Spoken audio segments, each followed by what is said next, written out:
নমস্কার বন্ধুরা, আমি তিথি। আমার নতুন একটা পূজা ব্লগে তোমাদের সবাইকে স্বাগত। তো আজকে শ্রাবণ মাসের চতুর্থ সোমবার বা শেষ সোমবার।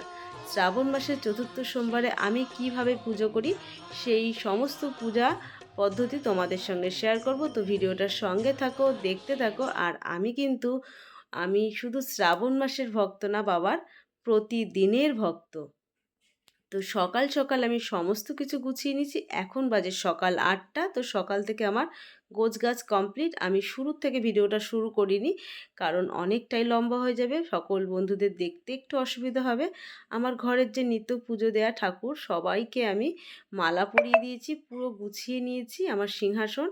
বন্ধুরা, আসনে একটা কালো পাথরের থালা আছে, সেখানে কিন্তু আমার ভোলা মহেশ্বরের স্থান।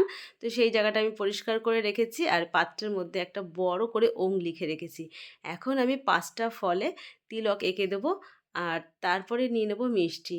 আর তোমাদের একটা কথা বলি, আমি কিন্তু এটা ব্লগ ভিডিওর মুডে শ্যুটটা করা হয়নি, এটা শর্ট ভিডিওর মুডে শ্যুটটা করেছি। তো ভিডিওটাকে জুম করে আমি তোমাদের সঙ্গে শেয়ার করার চেষ্টা করছি, ভুল ত্রুটি একটু ক্ষমা করে দিও। তো আমার ভোলা মশলা যেহেতু সাদা মিষ্টি পছন্দ করে, তো সাদা মিষ্টি গুছিয়ে নিয়েছি, আর এখানে পঞ্চামৃতও গুছিয়ে নিয়েছি। তোমাদের সঙ্গে আজকে আর পঞ্চামৃতটা শেয়ার করা হয়নি। আমার আগের ভিডিওতে কিন্তু পঞ্চামৃত আলাদাভাবেই শেয়ার করা আছে। স্নানের জন্য আমি এখানে কিন্তু নিয়ে নিয়েছি ঘি, মধু, চ্যামেলির তেল, ভস্ম যেটা শ্মশানের ছাই, কেশর, অষ্টগন্ধা, লাল চন্দন, সিদ্ধি, কর্পূর আর একটা গামছা। তো বাবাকে আমি এখন স্নান করাবো, তো আগেই ঘি মধু মাখিয়ে নিয়েছি, আর তারপরেই ভস্ম দিয়ে দিয়েছি। ঘি মধুটা আগে মাখিয়ে রাখলে তাহলে না আর কোনো কিছু বাবার গায়ে লেগে থাকবে না। তোমাদের এখানে একটা কথা বলে দিই, তোমরা যারা বাবার ভক্ত, শুধু শ্রাবণ মাসের ভক্ত হয়েও না, সারা বছরেরই ভক্ত হয়েও, আর সারা বছর কিন্তু বাবাকে স্নান করাতে হয়। অনেকেই কিন্তু স্নান করায় না, আমি দেখেছি। তো বাবার এই লিঙ্গটা যদি চকচক না করে তাহলে কিন্তু সংসারে কিন্তু খুবই ক্ষতি। তো বাবার এই লিঙ্গটাকে খেয়াল রাখতে হবে, আর কীভাবে চকচক করে সেটা আজকে তোমাদের আমি শেয়ার করব। তো আমি এখানে স্নান করাচ্ছি, আর তোমরা কিন্তু স্নান করানোর সময় অবশ্যই মৃত্যুঞ্জয় মন্ত্রটা পাঠ করবে। তারপরে আমি গঙ্গার জল দিয়ে বাবাকে খুব ভালো করে ধুইয়ে দিচ্ছি। আর এই স্নান করানোর পরে ধুইয়ে মুছিয়ে নেওয়াটা কিন্তু অবশ্যই দরকার। আর আমি এই স্নানের জলটা একটা আলাদা পাত্রে ঢেলে নিচ্ছি। তো এটার কাজ সবার শেষে তখন তোমাদের সঙ্গে শেয়ার করব। এখন আমি বাবাকে খুব ভালো করে আস্তে আস্তে চেপে চেপে ধৈর্য নিয়ে সুন্দর করে মুছিয়ে দিয়েছি। আর এখন সেই টোটকাটা বলছে, এই যে চ্যামেরির তেলটা দেওয়ার পরে কিন্তু বাবা লিঙ্গটা সবসময় চকচক করবে, কালো হয়ে থাকবে। তো এটা তোমরা মাঝে মধ্যে দিতে পারো, আর কখনো শুকনো রাখবে না বাবার লিঙ্গটা। তো তারপরে আমি এ স্থানে বাবাকে তুলে দেবো। এখন এই জায়গাটা একটু পুজো করে নিচ্ছি। ফুল আর কিছুটা চাল নিয়েছি, আর একটা বেলপাতা পাতিয়ে বাবাকে এখানে আমি বসিয়ে দেবো। তো যখন থেকেই পুজো শুরু করবে মনে মনে কিন্তু ওম নমঃ শিবায়টা সব সময় জপ করতেই থাকবে।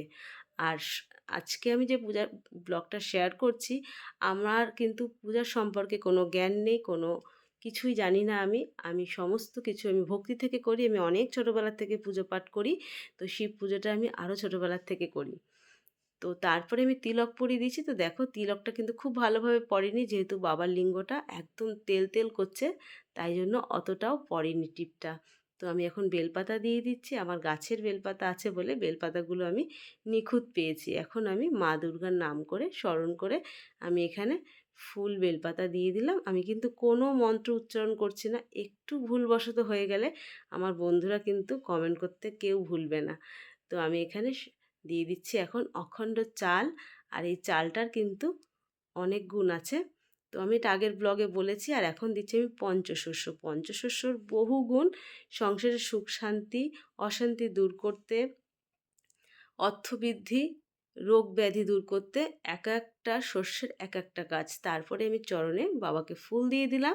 তারপরে দিয়ে দেবো আমি এখন দক্ষিণা। দক্ষিণা ছাড়া কিন্তু কোনো পুজো সম্পূর্ণ না, অসম্পূর্ণ থেকে যায়। তো আমি এখানে দক্ষিণা দিয়ে দিলাম। তো এখন আমি আরতি করব। আরতি পর্ব আমার এখনও পর্যন্ত হয়নি, সমস্ত কিছু পুজো পাঠটা আমি সম্পন্ন করেছি।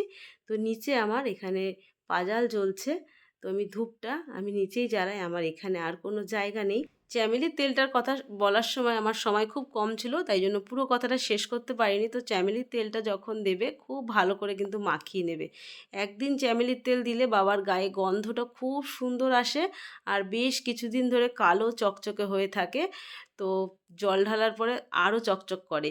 তো তোমরা কিন্তু এইটা অবশ্যই করে দেখো। আর তোমরা চাইলে চ্যামেলির তেল না থাকলেও ঘি দিয়েও করতে পারো। তো আমি এখন আরতি করে নিচ্ছি। আরতি করা আমার হয়ে গেছে। আর এখন মেয়ে একটু পুজো করে নেবে। মেয়ে যাবে স্কুলে, তো তার আগে একটু পুজো করে নিচ্ছে। তো মেয়ের স্কুলে যাবে বলে আজকের ভীষণই তাড়াহুড়ো ছিল, তো আমিও আজকে শাড়িটাও পরতে পারিনি। তো আমাদের বাড়ির সবাই কিন্তু আমি আগে পুজো পাঠ করে নিই, তারপরে আমি সমস্ত কিছু গুছিয়ে রাখি, ফুল, দুধ, গঙ্গার জল, তো সবাই সেগুলো নিয়ে এক এক করে সবাই কিন্তু পুজো পাঠটা করে নেয়। তো মেয়ে এখন একটু আরতি করে নিচ্ছে। আর শ্রাবণ মাসের প্রথম সোমবার মেয়ে কিন্তু শিব পূজা করেছিল, আমি সেই সময় পারিনি আমার অসুবিধার জন্য। সেই ব্লগটা আমি এখনও পর্যন্ত এডিট করে শেয়ার করতে পারিনি। তো খুব শিগগিরই সেই ব্লগটা আসছে, তো তোমরা অবশ্যই দেখো। তো এখন আমি কর্পূর দ্বীপ জ্বালাবো। তার মধ্যে 2টো লং নিয়েছি আমার 2 সন্তানের নাম করে, তাদের সুস্থতা, তাদের উন্নতি সমস্ত কিছু বলে, বা যার যার মানসিক আছে সেইভাবে বলে কিন্তু এই লংটাকে তোমরা জ্বালিয়ে দিতে পারো। তো আমি এখন সেই লংটা দিয়ে বাবার কাছে একটু আরতি করে নিয়ে এখন সবাইকে এই তাপটাকে দেবো। তো আমার শাশুড়ি মা এসেছে তাপ দিতে। আমার শাশুড়ি মা কিন্তু ব্লাউজ পরে না, তার জন্য একটু সমস্যা হয়েছিল এই জায়গাটায়। তো মেয়ে এখন আমাদের মিঠাইকেও একটু তাপ দিয়ে দিচ্ছে, কারণ ওকেও না ওরা নিজের মতন মনে করে। তো তারপরে আমি একটু মাথায় দিয়ে দিচ্ছি। আর তোমাদের যে বলেছি আমি আজকে শাড়ি পরতে পারিনি সময়ের অভাবে, আমি কিন্তু প্রত্যেক সপ্তাহে শাড়ি পরার চেষ্টা করি। তো আমার পুজো পাঠ হয়ে গেছে, তো আমি এখন শিবব্রত কথা পাঠ করব। তো এই শিবব্রত কথা যে বইটা তোমরা দেখতে পাচ্ছ, তোমরা যারা এখনও পর্যন্ত এই বইটা কেনোনি তারা এই বইটা কিনতে পারো। এই বইটার মধ্যে প্রথম থেকে শেষ পর্যন্ত আছে, মানে উপোস কিভাবে করতে হয়, পুজো কি করে করতে হয়, সংযম কি করে করতে হয়, সমস্ত কিছু আছে। পুজো পাঠ করতে একটুও সমস্যা হবে না। আমি যেভাবে পুজো করছি তোমরাও ঠিক সেভাবে পুজো করতে পারবে।